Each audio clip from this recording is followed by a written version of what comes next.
apa maknanya demokrasi ini bagi kita? Kalau untung-untung dari demokrasi itu hanya membuat anak you yang berkuasa, istri lu yang berkuasa, suami lu yang berkuasa, kakek lu yang berkuasa, cucu lu yang berkuasa. Sebagian besar rakyat ini hanya menjadi penikmat, cukup diberi tawaran, oke gas, oke gas. Mereka dapat gasnya, rakyat cuma dapat oke-nya.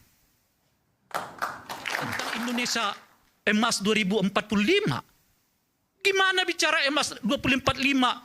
Setengah dari kekuasaan itu bertumpuk kepada 1, 2, 3 keluarga. Lebih dari 80% harta kekayaan negara ini bertumpuk kepada cuma 10 orang kaya di Republik. Anda bicara tentang Indonesia emas 2045, nonsen. Kalau Anda nggak menolak dinasti politik, Anda nggak menolak oligarki, nggak usah Anda bicara tentang Indonesia emas 2045. Yang ada Indonesia cemas.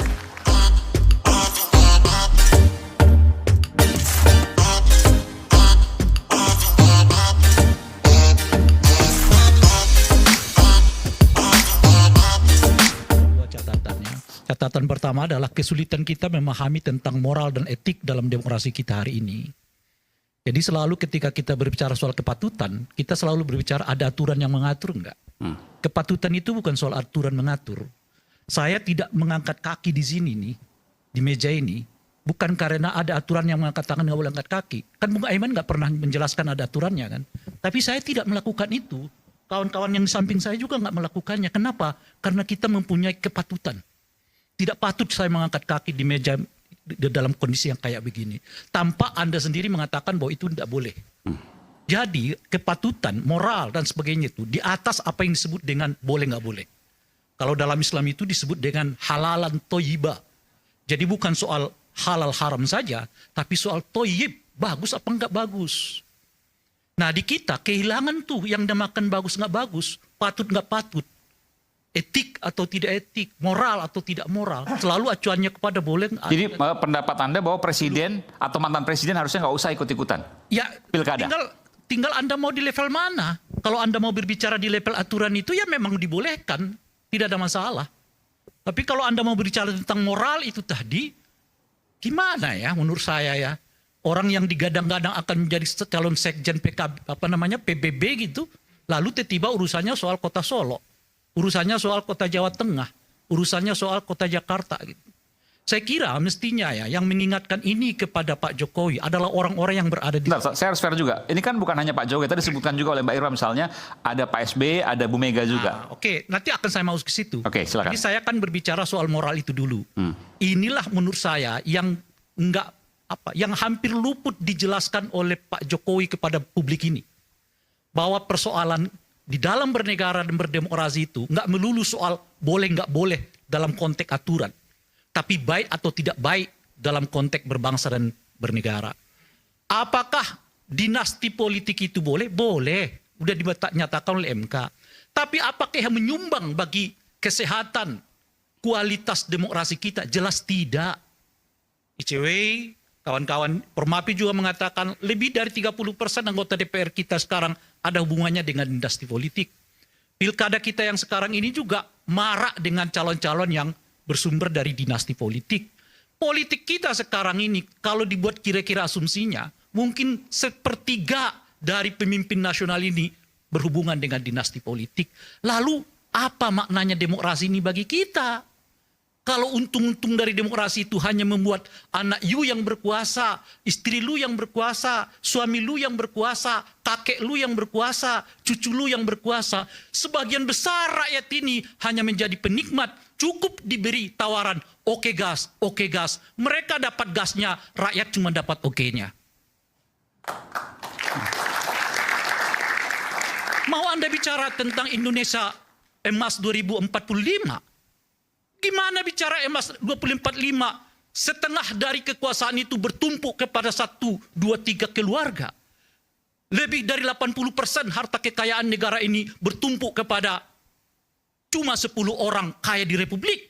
Anda bicara tentang Indonesia emas 2045, nonsen. Kalau Anda nggak menolak dinasti politik, Anda nggak menolak oligarki, nggak usah Anda bicara tentang Indonesia emas 2045. Yang ada Indonesia cemas. itulah saya selalu mengingatkan moral, etik. Nggak cukup sekedar boleh nggak boleh. Anda datang ke rumah orang nggak nyebutin assalamualaikum, apalagi misalnya tuh, mohon maaf, ada nggak larangan di Republik ini yang mengatakan Anda nggak boleh masuk rumah kalau nggak mengucapkan salam? Nggak ada. Tapi ada nggak yang berani masuk rumah orang lain tanpa mengucapkan salam? Nggak ada. Karena apa? Itu moral, itu etik.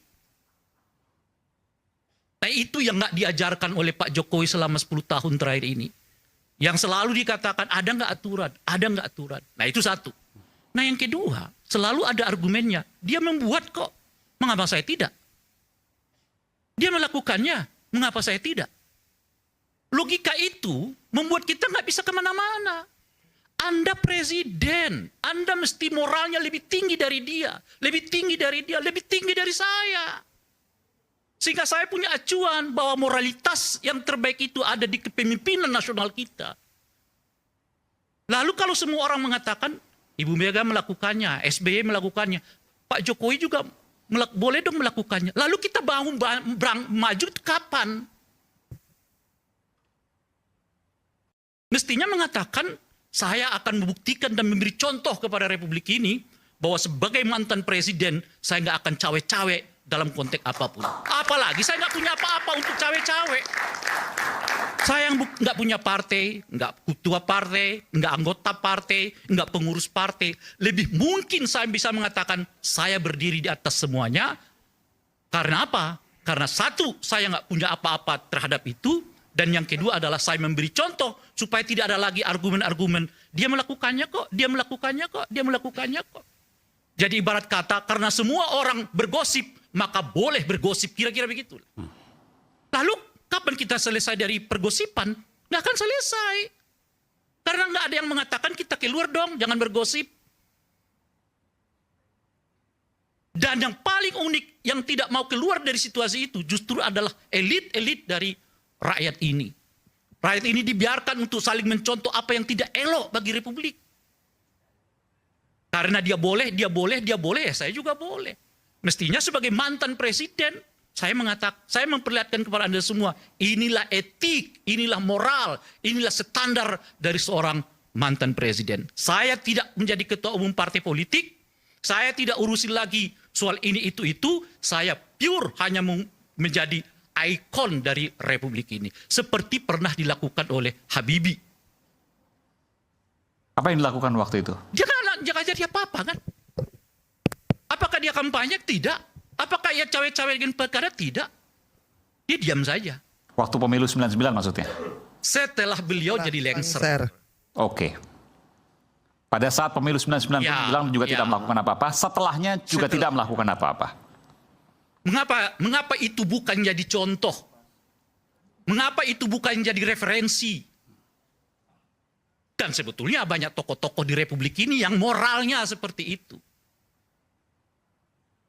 Wah, kita jadi mencontoh-contoh hal yang membuat bangsa kita nyungsep kok. Tapi bicaranya Indonesia Empas 2045. Standar kita nggak ada di situ kok. Nah ini yang saya mau katakan, Bung Aiman. Jadi kalau Anda mengatakan tadi bagaimana dengan, ya mestinya kan Pak Jokowi mengatakan saya beda dengan mereka. Apalagi saya nggak punya partai. Saya ingin dikenang sebagai presiden yang menurut lembaga survei tingkat kepuasannya 80% sebelum lengser sebagai presiden. Sekarang dengan cawe-cawe di Jakarta, cawe-cawe di Solo, itu artinya kan dia mau mengatakan sebagian rakyat Solo yang milih dan mengatakan puas kepada saya itu dikecewakan oleh dia. Karena boleh jadi sebagian dari masyarakat Jawa Tengah itu sedang tidak memilih orang yang sedang di-endorse-nya. Artinya apa? Menurunkannya. Dan tidak ada satupun di kelompok ini atau di lingkaran Pak Jokowi untuk yang mengingatkan itu, Pak Jokowi, jangan begitu. Anda harus jadi ikon moral bangsa ini. Anda harus menjadi teladan dari bangsa ini.